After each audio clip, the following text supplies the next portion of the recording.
Welcome to Chandru maths. So SSC constable TD 2025 selection ஆன எல்லாருக்குமே appointment order வந்துருச்சு. நிறைய பேர் வந்து ரோஜ்கார் மேலால் போய் டைரெக்டாக வாங்கியிருப்பீங்க. மற்றவங்களுக்கு எல்லாருக்குமே மெயில் வந்திருக்கும். ஒரு சிலர் இன்னும் எனக்கு மெயில் வரலன்னு சொல்லிட்டு இருந்தீங்க, வந்துடும். ஓகே, ஏன்னா இது வந்து ஒவ்வொருத்தருக்கும் தனித்தனியாக தான் அனுப்புவாங்க. சிஸ்டமில் ஆட்டோமேட்டிக்காக போட்ட உடனே டக்குன்னு வந்துடும். ஒரு அட்மிட் கார்டு மாதிரி உடனே எல்லாருக்கும் வந்துடும் அப்படிங்கிற மாதிரி கிடையாது. ஸோ இண்டிவிஜுவலாக தான் ஒருத்தர் உட்காந்து அங்கே மேனுவலாக தான் பண்ணுவாங்க. அப்படி பண்ணுறதுனால டைம் எடுக்கும். ஸோ நீங்கள் வெயிட் பண்ணுங்கள், ஒரு 2-3 டேஸ் வெயிட் பண்ணுங்கள். கண்டிப்பாக எல்லாருக்குமே அப்பாயின்மெண்ட் ஆர்டர் வந்துடும். ஓகே, ஸோ நம்ம இந்த வீடியோவிலேருந்து என்ன பார்க்க போகிறோம் அப்படின்னா, ஒவ்வொரு டிபார்ட்மெண்ட்லேயுமே வந்து அப்பாயின்மெண்ட் ஆர்டரில் என்னென்ன ஜாயினிங் இன்ஸ்ட்ரக்ஷன்ஸ் கொடுத்துருக்காங்க அப்படிங்கிறதான் பார்க்க போகிறோம். ஸோ இன்றைக்கி ஃபஸ்ட்டு வீடியோ. இதில் சிஎஸ்எஃப்ல என்னென்ன கொடுத்துருந்தாங்க, சிஎஸ்எஃபோட அப்பாயின்மெண்ட் ஆர்டரில் என்னென்ன கொடுத்துருந்தாங்க அப்படிங்கிறதான் பார்க்க போகிறோம். அடுத்தடுத்து நம்ம வந்து ஐடிபிபி, அசாம் ரைஃபிள், அடுத்ததாக வந்து பிஎஸ்எஃப், சிஆர்பிஎஃப், எஸ்எஸ்பி எல்லாத்துக்குமே வந்து ஒன் பை ஒன்னாக பார்க்கலாம். ஓகே, ஸோ இப்போ நம்மளோட ஸ்டூடெண்ட்ஸ் யாரும் இந்த ஃபார்ம் ஃபில் பண்ணாமல் இருந்தீங்கன்னா ஃபில் பண்ணிடுங்க. ஓகே, நீங்கள் செலெக்ஷன் ஆகிருக்கீங்க, சந்துரு மேத்ஸில் படிச்சிருந்தீங்க, கோர்ஸ்லையோ இல்லைனா நம்மளோட யூடியூப் சேனல்லையோ படிச்சிருந்தீங்க அப்படின்னா நீங்கள் இந்த ஃபார்ம் ஃபில் பண்ணிடுங்க. உங்களோட ஃபோட்டோவும் அப்லோட் பண்ணிடுங்க. இல்லை ஃபோட்டோ அப்லோட் பண்ண முடியலை அப்படின்னா நீங்கள் சந்துரு மேத்ஸ் ஆப்பில் சேட்டில் உங்களோட டீட்டெயில்ஸ், உங்களோட ஃபுல் நேம், நீங்கள் எதில் செலெக்ஷன் ஆகிருக்கீங்க, எவ்வளோ மார்க் எடுத்திருக்கீங்க, அதுக்கப்புறம் உங்களோட பாஸ்போர்ட் சைஸ் ஃபோட்டோ வந்து நீங்கள் சென்ட் பண்ணிடுங்க. ஆல்ரெடி ஃபில் பண்ணிட்டீங்க அப்படின்னா போஸ்ட் கண்டிப்பாக போடுவோம். ஏன்னா நம்ம இப்போ ஒருத்தருக்குமே செலெக்ஷன் ஆனவங்க ஒருத்தர் பேர்லையுமே நம்ம வந்து அன்னதானத்துக்கு டொனேஷன் கொடுத்து அந்த ஃபோட்டோவும் அட்டாச் பண்ணி போட்டுக்கிட்டு இருக்கோம். அதுக்கு கொஞ்சம் டைம் எடுக்குது, அதனால் பொறுமையாக போடுவோம். ஓகே, நீங்கள் வந்து வெயிட் பண்ணுங்கள். ஸோ அதுக்கப்புறம் நீங்கள் வந்து ரோஜ்கார் மேலே அட்டன் பண்ணீங்க, அதோட வீடியோ உங்ககிட்ட இருக்குது. இல்லைனா நீங்களே நார்மலாக நீங்கள் உங்களோட செலெக்ஷன் பற்றி ஒரு வீடியோ ரெடி பண்ணியிருக்கீங்க, ஒரு மோட்டிவேஷன் வீடியோ மாதிரி ரெடி பண்ணியிருக்கீங்க அப்படின்னா அந்த வீடியோவை நம்ம ஸ்டூடெண்ட்டாக இருந்தீங்கன்னா மட்டும் நீங்கள் இந்த மெயில் ஐடிக்கு அனுப்புங்க. நம்மளுடைய இன்ஸ்டா பேஜில் நம்ம அப்லோட் பண்ணுவோம். யூடியூப்பில் அப்லோட் பண்ணோம்னா காப்பிரைட் இஷ்யூ வருது, சாங்ஸ்லாம் இருக்கிறனால.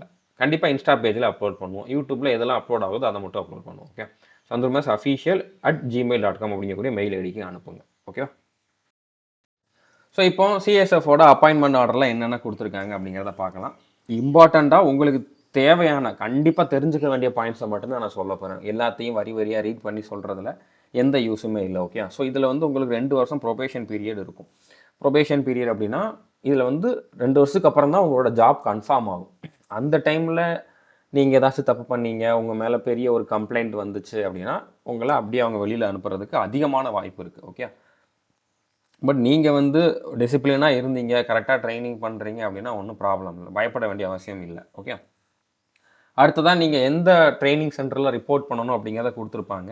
இந்த அப்பாயின்மெண்ட் ஆர்டரில் வந்து பார்த்தீங்கன்னா February 9 வந்து ஆர்டிசி டியோலியில் வந்து அப்பாயின்ட் பண்ண சொல்லியிருக்காங்க. அங்கே வந்து நீங்கள் ரிப்போர்ட் பண்ணணும் அப்படிங்கிற மாதிரி சொல்லியிருக்காங்க. ஸோ இங்கே தான் நானுமே வந்து ட்ரைனிங் பண்ணேன். ஓகே, ஆர்டிசி டியோலியில் தான் வந்து 1 இயர் வந்து நான் சப் இன்ஸ்பெக்டருக்கான ட்ரைனிங் வந்து எடுத்துக்கிட்டேன். ஓகே, ஸோ இப்போ நீங்கள் ஒருவேளை இந்த டேட்டில் வந்து ரிப்போர்ட் பண்ணலை அப்படின்னா உங்களுக்கு இதில் ஜாயின் பண்ணுறதுல இன்ட்ரெஸ்ட் இல்லை அப்படின்னு சொல்லி அவங்க எடுத்துக்கிட்டு உங்களோட அப்பாயின்மெண்ட்டை அவங்க கேன்சல் பண்ணிடுவாங்க. அதுக்கப்புறம் நீங்கள் எதுவுமே பண்ண முடியாது.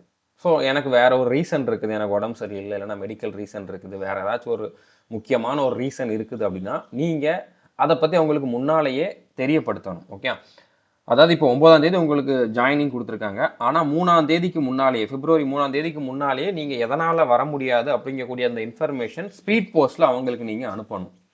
அதுலேயும் சப்போர்ட்டிங் டாக்குமெண்ட்ஸ் வச்சு அனுப்பணும். இப்போ மெடிக்கல் ரீசன்னா மெடிக்கல் டாக்குமெண்ட்ஸ் வச்சு அனுப்பணும். வேறு ஏதாச்சும் ரீசன்னா அந்த ரீசனை சொல்லி நீங்கள் வந்து அவங்களுக்கு நான் இந்த மாதிரி இந்த டேட்டில் வர முடியாது, இன்னொரு டேட்டில் வர்றோம்ட்டு அந்த டேட்டுக்குள்ளே வருவேன் அப்படிங்கிற இன்னொரு டேட்டை மென்ஷன் பண்ணி நீங்கள் எதனால் அப்படிங்கிறது வந்து தெளிவாக மென்ஷன் பண்ணி சப்போர்ட்டிங் டாக்குமெண்ட்ஸோடு அனுப்பணும். அனுப்புனா மட்டும் பத்தாது, அனுப்பிட்டாலே அவங்க வந்து அதை வந்து ஏற்றுக்குவாங்க அப்படிங்கிற மாதிரி இல்லை.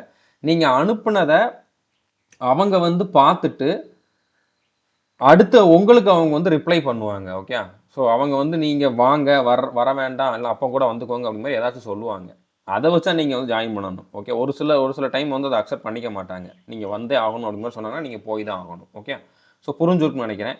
இப்போ உங்களுக்கு இதில் நிறைய அட்டாச்மெண்ட்டும் கொடுத்துருப்பாங்க. 2 அட்டஸ்டேஷன் ஃபார்ம் கொடுத்துருப்பாங்க.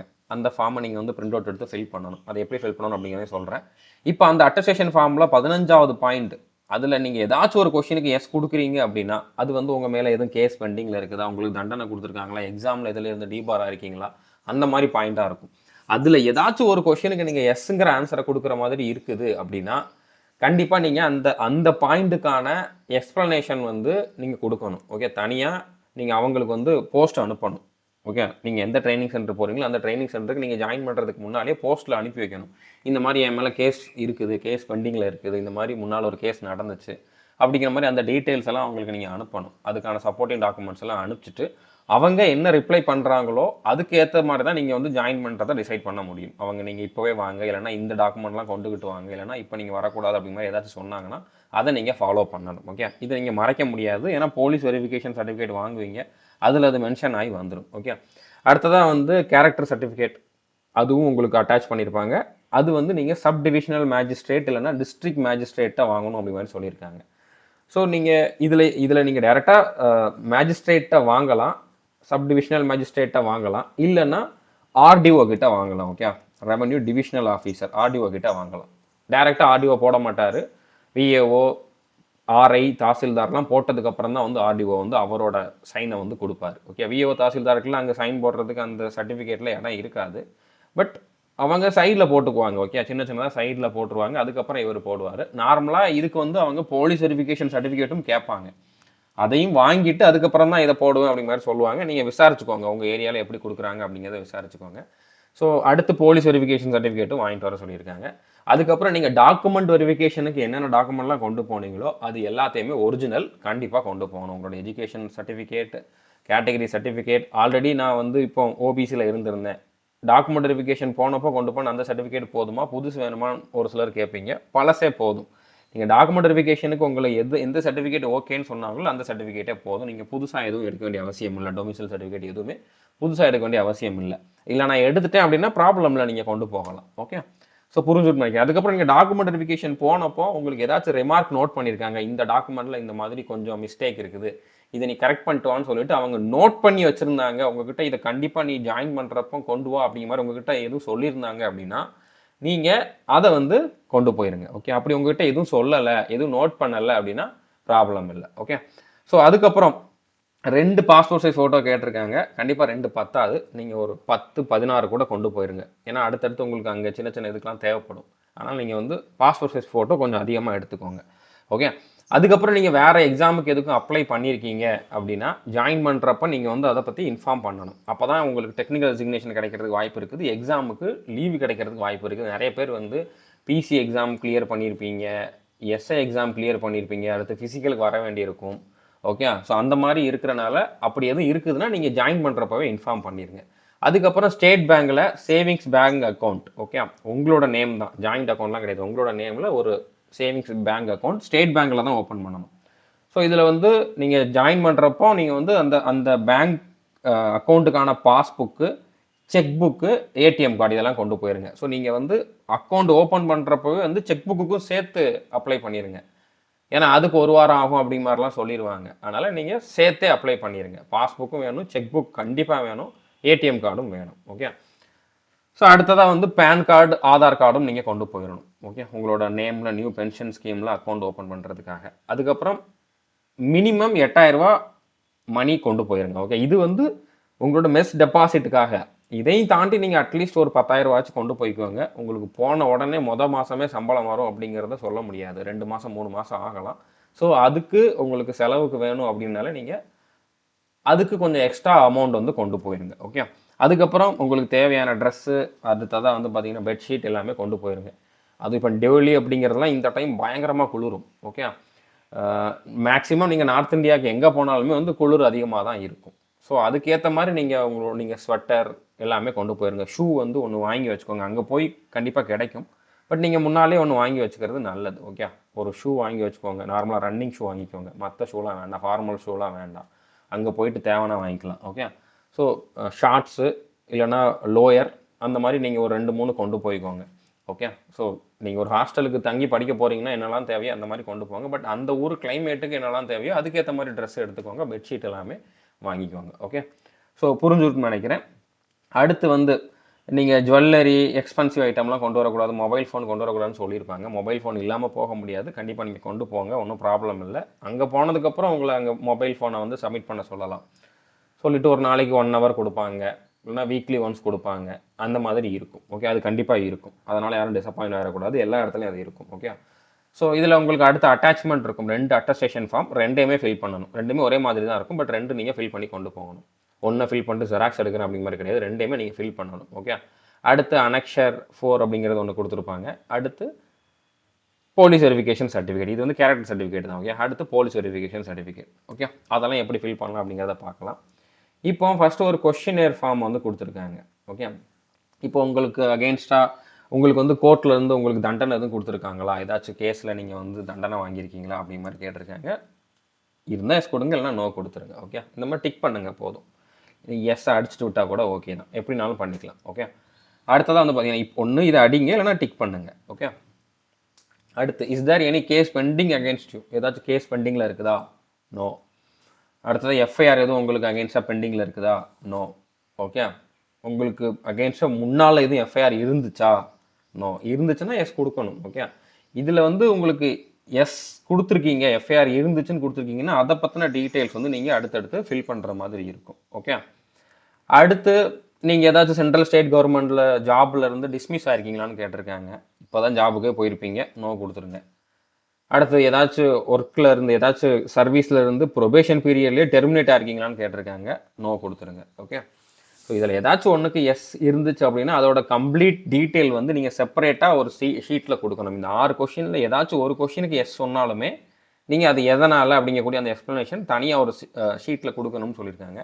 இந்த இடத்துல உங்களோட பேர், ஓகே. இந்த இடத்துல உங்களோட சிக்னேச்சர், இந்த இடத்துல உங்களோட பேர், ஓகே. ஃபாதர் நேம், அட்ரஸ்ஸு, ஊர் பேர், டேட்டு, இதெல்லாம் வந்து நீங்கள் ஃபில் பண்ணிடுங்க. ஓகே. ஸோ புரிஞ்சுருக்குன்னு நினைக்கிறேன். அடுத்து அனெக்ஷர் 4 கேரக்டர் சர்டிஃபிகேட், இதை நீங்கள் எதுவுமே பண்ண வேண்டாம். இதை அவங்க ஃபில் பண்ண சொன்னாங்கன்னா ஃபில் பண்ணுங்கள். ஸோ நீங்கள் யார்கிட்ட வாங்கணும்னு சொன்னேன், ஆர்டிஓட்ட வாங்கணும், இல்லைனா டிஸ்ட்ரிக்ட் மேஜிஸ்ட்ரேட்டு டேரெக்டாக வாங்க முடிஞ்சாலும் வாங்கிங்க. ஓகே. ஸோ நார்மலாக ஆர்டிஓ போடுறது ஓகே தான் இதில். ஓகே. அவர் டேரெக்டாக போட மாட்டார்.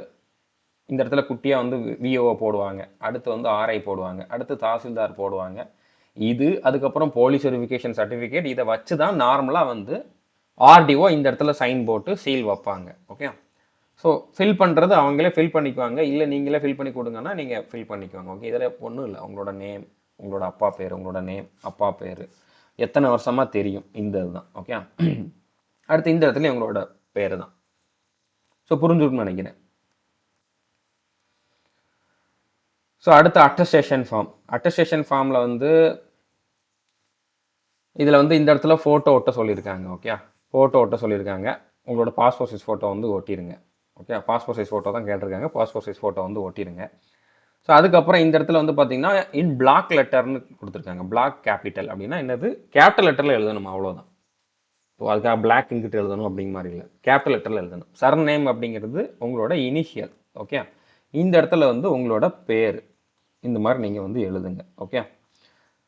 ஸோ அதுக்கப்புறம் வந்து பார்த்தீங்கன்னா நீங்கள் இப்போ இருக்கக்கூடிய அட்ரஸ், வீட்டு நம்பர், வில்லேஜு, தானானா போலீஸ் ஸ்டேஷன், ஓகே, எந்த போலீஸ் ஸ்டேஷன், டிஸ்ட்ரிக்கு, அடுத்து வந்து ஹவுஸ் நம்பர் அதிலே இருக்குது. ஓகே. தெரு பேர் எல்லாமே நீங்கள் வந்து இதில் எழுதணும். இடம் கம்மியாக தான் இருக்குது, பட் முடிஞ்ச அளவு சின்னதாக எழுதுங்க. ஓகே. அடுத்து ஹோம் அட்ரஸ், உங்களோட பெர்மனன்ட் அட்ரஸ் வந்து இங்கே எழுதுங்க. ஓகே. அதுக்கப்புறம் ஆதார் நம்பர் இங்கே எழுதுங்க, பேன் நம்பர் இங்கே எழுதுங்க, இந்தியன் அப்படிங்கிறத இங்கே எழுதிடுங்க, நேஷ்னாலிட்டி. அடுத்து உங்களோட டேட் ஆஃப் பர்த்து, இப்போது உங்களோட ஏஜ், இப்போ நீங்கள் இன்னைக்கு உங்களோட ஏஜ் என்ன அதை எழுதுங்க. நீங்கள் 10th முடித்தப்போ உங்களோட ஏஜ் என்ன அப்படிங்கிறத எழுதுங்க. ஓகே. அடுத்து வந்து place of birth, district and state, நீங்கள் பிறந்த ஊர், டிஸ்ட்ரிக்ட், ஸ்டேட் என்ன அப்படிங்கிறத இங்கே வந்து எழுதுங்க. ஓகே. அடுத்து ஆக்சுவலாக நீங்கள் உங்களோட டிஸ்ட்ரிக்ட் என்ன, ஸ்டேட் என்ன அப்படிங்கிறத இங்கே எழுதுங்க. ஒரு சிலர் பிறந்தது வேறு இடத்துல பிறந்திருப்பீங்க, அதனால் இந்த மாதிரி கேட்டிருக்காங்க. உங்களோட பூர்வீக டிஸ்ட்ரிக்ட் என்ன, அடுத்து ஸ்டேட் என்ன அப்படிங்கிறத எழுதுங்க. ஓகே. உங்களோட அப்பாவோட டிஸ்ட்ரிக்ட், ஸ்டேட் என்ன அப்படிங்கிறத எழுதுங்க. உங்கள் ரிலீஜியன், ஹிந்துவா, முஸ்லீமா, கிறிஸ்டினா அப்படிங்கிறத எழுதுங்க. அதுக்கப்புறம் நீங்கள் வந்து எஸ்டி, எஸ்சி இல்லைனா ஓபிசி கேண்டிடேட்டான்னு கேட்டிருக்காங்க. இதில் ஏதாச்சும் இருந்தீங்கன்னா எஸ் கொடுங்க. எஸ் கொடுத்துட்டு ப்ராக்கெட்டில் ஓபிசி இல்லைனா ப்ராக்கெட்டில் எஸ்சி, எஸ்டி அப்படிங்கிற மாதிரி மென்ஷன் பண்ணிக்கோங்க. ஓகே. இதில் 1-2 சின்ன சின்ன மிஸ்டேக் பண்ணிட்டீங்கனாலாம் ஒன்றும் ப்ராப்ளம் இல்லை. மோஸ்ட்லி இதை அவங்க அதிகமாக பார்க்கவே மாட்டாங்க. ஓகே. அப்படின்னாலும் இதில் சின்ன சின்ன மிஸ்டேக் பண்ணிங்கன்னா ஒன்றும் பிரச்சனை இல்லை. ஓகே. எதுவும் ப்ராப்ளம் இருக்குதுன்னு அவங்களே கூப்பிட்டு உங்கள்கிட்ட கேட்டு அதுக்கான கிளாரிஃபிகேஷன் கேட்டுக்குவாங்க. நான் இதில் ஒரு சின்ன மிஸ்டேக் பண்ணிட்டேன், ஸ்பெல்லிங் மிஸ்டேக் பண்ணிட்டேன்னு பயப்பட வேண்டாம். ஓகே.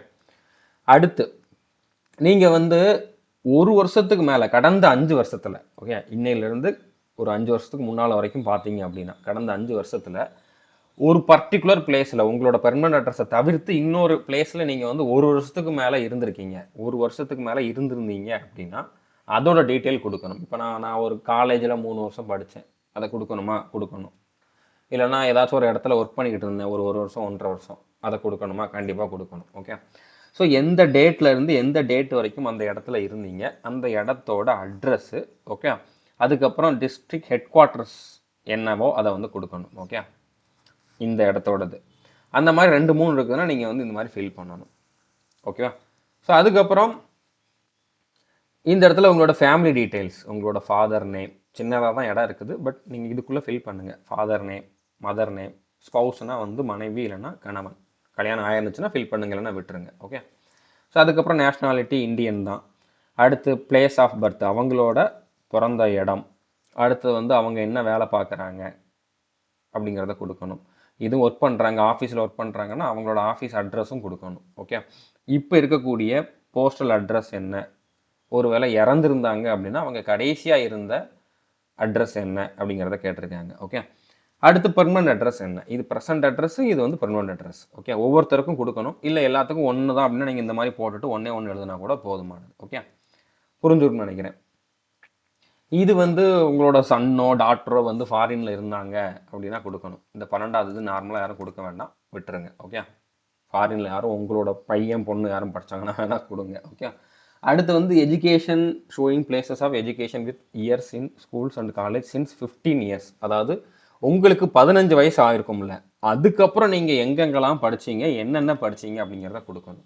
இப்போ இந்த இடத்துல உங்களோட ஸ்கூல் நேம், எந்த டேட்டில் ஸ்கூலில் நீங்கள் ஜாயின் பண்ணீங்க, எந்த டேட் வரைக்கும் படிச்சீங்க. இப்போ நான் 10th படிச்சிருப்பேன், 11th 12th எல்லாமே ஒரே ஸ்கூலில் படிச்சிருந்தோம்னா 10th ஜாயின் பண்ண டேட்லேருந்து 12th முடிச்சு வெளியில் வந்த டேட் வரைக்கும் கொடுக்கணும். என்னென்ன எக்ஸாம்லாம் பாஸ் பண்ணேன், ஸோ 10th 11th 12th அப்படிங்கிற மாதிரி நீங்கள் கொடுக்கலாம். ஓகே. அதுக்கப்புறம் காலேஜ் படிச்சிருந்தீங்கன்னா காலேஜ் பேர், எந்த டேட்லேருந்து எந்த டேட் வரைக்கும் படிச்சிங்க, என்ன டிகிரி முடிச்சிருந்தீங்க, பிஎஸ்சி பிஏ அப்படிங்கிற மாதிரி நீங்கள் கொடுத்துக்கோங்க. ஓகே. ஸோ புரிஞ்சுருக்குன்னு நினைக்கிறேன். அடுத்து இது வந்து பார்த்தீங்கன்னா ஆல்ரெடி நீங்கள் வேறு எதுவும் சென்ட்ரல் கவர்மெண்ட்லேயோ ஸ்டேட் கவர்மெண்ட்லேயோ இல்லைனா பப்ளிக் செக்டர் அண்டர்டேக்கிங்லேயோ ப்ரைவேட் கம்பெனிலேயோ எங்கேயாச்சும் ஒர்க் பண்ணியிருந்தீங்க அப்படின்னா அதோட டீட்டெயில்ஸ் கொடுக்கணும். எந்த டேட்லேருந்து எந்த டேட் வரைக்கும் ஒர்க் பண்ணீங்க, என்ன ரேங்க்கில் இருந்தீங்க, என்ன மாதிரி டியூட்டி பார்த்தீங்க. அதுக்கப்புறம் வந்து பார்த்தீங்கன்னா நேச்சர் ஆஃப் எம்ப்ளாய்மெண்ட்டில் வந்து பர்மனண்ட் இல்லைன்னா டெம்பரரி அப்படி மாதிரி போட்டுக்கோங்க. என்ன ரேங்க் அப்படிங்கிறத மட்டும் போட்டால் போதும். ஓகே, எவ்வளோ சேலரி வாங்குனீங்க அப்படிங்கிறதையும் போட்டுருங்க. Full name, address of employer, okay, நீங்கள் வேலை பார்த்த கம்பெனியோட நேம் அதை வந்து போட்டுருங்க, அதோட அட்ரஸும் கொடுத்துருங்க. அடுத்து என்ன காரணத்துக்காக நீங்கள் வந்து அந்த வேலையை விட்டு வந்தீங்க. இப்போ உங்களுக்கு உங்களோட அந்த கான்ட்ராக்ட் பீரியட் முடிஞ்சிருக்கலாம், கான்ட்ராக்ட் பீரியட் கம்ப்ளீட்டட் அப்படி மாதிரி போடலாம். ஓகே. இல்லை வேறு எதாவது ரீசனுக்காக வந்தீங்க, ரெசிக்னேஷன் நீங்களாக கொடுத்துட்டு வந்தீங்க, அந்த மாதிரி ஏதாச்சும் ரீசன் வந்து இங்கே கொடுக்கலாம். ஓகே. அடுத்து நீங்கள் இதுக்கு முன்னால் பார்த்த வேலை வந்து கவர்மெண்ட்லேயோ சென்ட்ரல் கவர்மெண்ட்லேயோ ஸ்டேட் கவர்மெண்ட்லேயோ இருந்துச்சு அப்படின்னா அதுக்கான டீட்டெயில்ஸ் கொடுக்கணும். ஓகே. ஸோ இல்லைன்னா நீங்கள் இதில் 14வது பாயிண்டில் எதுவும் கொடுக்க வேண்டாம். ஓகே. அதுக்கப்புறம் இந்த 15வது பாயிண்ட் தான் முக்கியம். இதில் ஏதாச்சும் எஸ் கொடுத்தீங்கன்னா நீங்கள் இதுக்கான டீட்டெயில்ஸ் அனுப்பணும், இதுக்கான ப்ரூஃப் அனுப்பணும், வித் டாக்குமெண்ட்ஸோடு அனுப்பணும். அதுக்கப்புறம் அவங்க என்ன உங்களுக்கு ரிப்ளை பண்ணுறாங்களோ அதை வச்சா நீங்கள் ஜாயின் பண்ணுறதை டிசைட் பண்ணணும். ஓகே. இப்போ உங்களுக்கு வந்து டிடென்ஷனில் வச்சுருந்தாங்களா, தடுப்பு காவல் அப்படி மாதிரி சொல்லுவாங்க. டிடென்ஷன் அப்படின்னா தடுப்பு காவல், அரெஸ்ட் வேறு. உங்களை ஏதாச்சும் விசாரணைக்காக உங்களை வந்து கூட்டு போயிருப்பாங்க. இல்லைனா வந்து வீட்டிலே நீங்கள் வந்து நீங்கள் வெளியில் வந்தால் ப்ராப்ளம் வரும் அப்படிங்கிற மாதிரி. இப்போ இதுக்கு முன்னால் சுதந்திர போராட்டம் நடந்த டைம்லலாம் இவரை வந்து வெளியில் வந்தால் பிரச்சனை வரும்ட்டு பிடிச்சி வச்சுருப்பாங்கல்ல, வீட்லேயே அரெஸ்ட் பண்ணி வச்சுருப்பாங்களா, அந்த மாதிரி. அப்படி எதுவும் இருந்துருந்துச்சு அப்படின்னா நீங்கள் எஸ் கொடுக்கணும், இல்லைனா நோ கொடுக்கணும். ஓகே. உங்களை அரெஸ்ட் பண்ணியிருந்தாங்க அப்படின்னா நீங்கள் எஸ் கொடுக்கணும், இல்லைனா நோ கொடுக்கணும். உங்களுக்கு தண்டனை கொடுத்துருந்தாங்கன்னா எஸ் கொடுக்கணும், இல்லைனா நோ கொடுக்கணும். உங்களுக்கு அகெயின்ஸ்டாக ஏதாச்சும் கிரிமினல் கேஸ் வந்து பெண்டிங்கில் இருக்குது அப்படின்னா எஸ் கொடுக்கணும், இல்லைனா நோ கொடுக்கணும். ஓகே. அடுத்து உங்களுக்கு வேறு எதுவும் தண்டனை கொடுத்துருந்தாங்க அப்படின்னா, லா ஆஃப் எனி ஆஃபீஸ் எங்கேயாச்சும் ஒரு தண்டனை கொடுத்துருந்தாங்கன்னா அது நீங்கள் வந்து எஸ் கொடுக்கணும். ஓகே. அடுத்ததாக வந்து பார்த்தீங்கன்னா இந்த ப்ராசிக்யூட்டர் அப்படிங்கிறது வந்து உங்களுக்கு அகெயின்ஸ்டாக எஃப்ஐஆர் இருக்குதா அப்படிங்கிறது. ஓகே. கன்விக்டட் அப்படிங்கிறது தண்டனை கொடுத்துருக்காங்களா அப்படிங்கிறது. ப்ராசிக்யூட்டர் அப்படிங்கிறது எஃப்ஐஆர் இருந்தால் எஸ் கொடுக்கணும், நோ கொடுக்கணும். கன்விக்டர் அப்படிங்கிறது வந்து உங்களுக்கு தண்டனை கொடுத்துருந்தாங்கன்னா எஸ் கொடுக்கணும், இல்லை நோ கொடுக்கணும். உங்களுக்கு ஏதாச்சும் நீங்கள் ஏதாச்சும் ஒரு இன்ஸ்டியூட்டில் இருந்தோ இல்லை ஏதாச்சும் ஒரு கவர்மெண்ட் டிபார்ட்மெண்ட்டில் இருந்தோ ஒர்க் பண்ணிட்டு இருக்கப்போ உங்களை வந்து டிஸ்மிஸ் பண்ணியிருந்தாங்க, அந்த மாதிரி ஏதாச்சும் இருந்துச்சு அப்படின்னா நீங்கள் எஸ் கொடுக்கணும், இல்லைனா நோ கொடுக்கணும். ஓகே. அடுத்து ஏதாச்சும் ஒரு யூனிவர்சிட்டி காலேஜ்லேருந்து உங்களை டிஸ்மிஸ் பண்ணியிருந்தாலுமே எஸ் இல்லைனா நோ கொடுக்கணும். ஓகே, எஸ் கொடுக்கணும், இல்லைனா நோ கொடுக்கணும். ஓகே, அதுக்கப்புறம் ஏதாச்சும் கவர்மெண்ட் ஜாப்லேருந்து உங்களை டிபார் பண்ணியிருந்தாங்க, கவர்மெண்ட் ஜாபுக்கான எக்ஸாம்லேருந்து டிபார் பண்ணியிருந்தாங்கன்னா, டிஸ்குவாலிஃபை பண்ணியிருந்தாங்கன்னா எஸ் கொடுக்கணும், இல்லைனா நோ கொடுங்க. ஓகே, ஸோ புரிஞ்சுருக்குன்னு நினைக்கிறேன். ஏதாச்சும் ஒரு கொஷினுக்கு எஸ் கொடுத்தாலும் கண்டிப்பாக நீங்கள் வந்து அவங்களுக்கு அந்த எக்ஸ்ப்ளனேஷன் அனுப்பணும். ஓகே, புரிஞ்சுருக்குன்னு நினைக்கிறேன். ஸோ அதுக்கப்புறம் உங்களோட லோக்காலிட்டியில் இருக்கக்கூடிய 2 பேரோட நேம், உங்களை தெரிஞ்சவங்க 2 பேரோட நேம், மொபைல் நம்பர் கொடுத்துருங்க. உங்கள் வீட்டு பக்கத்து வீட்டுக்காரங்க 2 பேர் கொடுங்க, அவங்களோட மொபைல் நம்பர் கொடுங்க. சொந்தக்காரங்களாக இருக்கலாமானா இருக்கலாம், ஒன்றும் பிரச்சனை இல்லை. ஓகே, ஸோ அடுத்து இந்த இடத்துல உங்களோட சிக்னேச்சர், டேட்டு, பிளேஸ் வந்து கொடுத்துருங்க. ஓகே, இந்த மாதிரி 2 இருக்கும், 2யுமே நீங்கள் வந்து ஃபில் பண்ணிடுங்க. இந்த இடத்துல நீங்கள் ஒன்றும் பண்ணக்கூடாது, ஃபில்டு பை த ஆஃபீஸ் அப்படிங்கிறத நீங்கள் எதுவும் பண்ணக்கூடாது. ஓகே, அதுக்கப்புறம் போலீஸ் வெரிஃபிகேஷன் சர்டிஃபிகேட் நம்ம ஊரில் நார்மலாக ஆன்லைனில் தான் வாங்குவீங்க. நீங்கள் இதை கொண்டு போய் கேட்டிங்கன்னா கொடுக்க மாட்டாங்க. இதில் கொடுக்குறதா இருந்தால் நீங்கள் ஃபோட்டோ ஒட்டி இந்த இடத்துலையும் அவங்கள சைன் போட சொல்லி வாங்கணும். இல்லை ஆன்லைனில் தான் கொடுக்குறாங்கன்னா அதுவே போதும். ஆன்லைனில் கொடுக்கக்கூடிய போலீஸ் வெரிஃபிகேஷன் சர்டிஃபிகேட் கரெக்டாக தான் இருக்கும், அதுலேயுமே ஃபோட்டோவோட வந்துடும். அப்படின்னா அதுவே போதுமானது, இது நீங்கள் வாங்கணும்ட்டு அவசியம் இல்லை. ஓகே, ஜாயின் பண்ணுறப்ப கேட்டாங்கன்னா எங்கள் ஊரில் ஆன்லைனில் தான் கொடுப்பாங்க, இப்படி கொடுக்க மாட்டாங்க அப்படின்னா நீங்கள் சொல்லிடலாம். ஸோ இன்னொரு அட்டஸ்டேஷன் ஃபார்ம் சேம் தான் இருக்கும், நீங்கள் ஃபில் பண்ணிடுங்க. ஓகே, ஸோ புரிஞ்சுருக்குன்னு நினைக்கிறேன். கண்டிப்பாக நான் எல்லா டவுட்டையுமே கிளியர் பண்ணியிருப்போம் நம்புகிறேன். வேறு எதுவும் டவுட் இருந்தால் நீங்கள் வந்து நம்ம சேட்டில் கேளுங்க, குரூப்பில் கேளுங்க, இல்லைனா இந்த வீடியோவில் கமெண்டில் கூட கேளுங்க. நான் டைம் கிடைக்கிறப்ப ரிப்ளை பண்ணுறேன். All the best. ட்ரைனிங் நல்லா பண்ணுங்கள், ரொம்ப ஆர்வக்கோளாறாக இருக்கக்கூடாது, பொறுமையாக பண்ணுங்கள். ஓகே, நம்ம ட்ரைனிங்கை நல்லபடியாக முடிக்கணும், அதுதான் மெயின். நான் அதில் பெஸ்ட்டாக வரணும், நான் எல்லாரையும் விட பெஸ்ட்டாக வரணும்னு போட்டி போடுறதுக்கு அந்த இடம் கிடையாது. போட்டி எதுவும் கிடைக்க போகிறது கிடையாது. ஓகே, ட்ரைனிங்கை நல்லபடியாக முடித்து நம்ம கரெக்டாக டிசிப்ளினாக இருக்கணும், ஜாயின் பண்ணி சம்பளம் வாங்கணும், எந்த ப்ராப்ளமும் வரக்கூடாது. அதுதான் நம்மளோட ஃபஸ்ட்டு ப்ரியாரிட்டியாக இருக்கணும். அதுக்கப்புறம் உங்களுக்கு முடியுது, ஆட்டோமேட்டிக்காக நீங்கள் பெஸ்ட்டாக பண்ணுறீங்கன்னா ஓகே. பட் அதுக்காக ரொம்ப எஃபர்ட் போட்டு நீங்கள் அங்கே போய் நம்ம அவனை விட சரியாக பண்ணல, இவனோட சரியாக பண்ணலைன்னு கம்பேர் பண்ணுறதுல எந்த யூஸுமே இல்லை. ஓகே, புரிஞ்சிருக்குன்னு நினைக்கிறேன். All the best. தேங்க்யூ.